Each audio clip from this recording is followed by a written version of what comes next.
In today's video, I'm going to teach you how to upload a file in Notion. To get started, open the Notion page where you want the file to appear. This can be any existing page in your workspace, whether it's a notes page, a project page, or a shared team document. Before uploading anything, it's a good idea to make sure you're on the correct page so the file ends up in the right place. Once you're there, add a file block. The easiest way to do this is to click into an empty area on the page, type /file, and then select File from the menu that appears. This tells Notion that you want to insert a file directly into the page, rather than adding plain text or another type of content. After you select the file block, the Upload or Embed File window will appear. This is the pop-up where Notion gives you options for how you want to add the file. For this tutorial, make sure the Upload tab is selected. That's the option you'll use when the file is saved on your computer and you want to place it into Notion. Next, click Choose a File.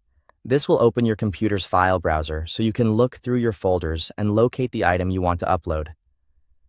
Take a moment here to select the correct file, especially if you have multiple versions saved on your device.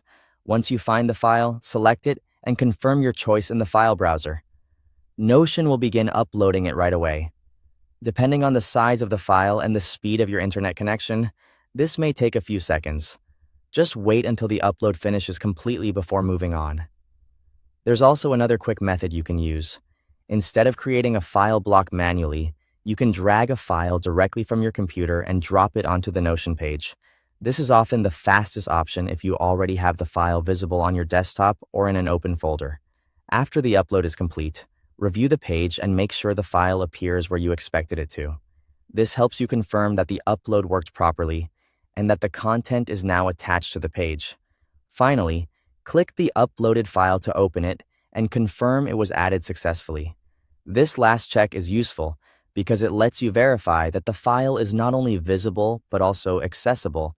That's all it takes to upload a file in Notion. Thanks for watching.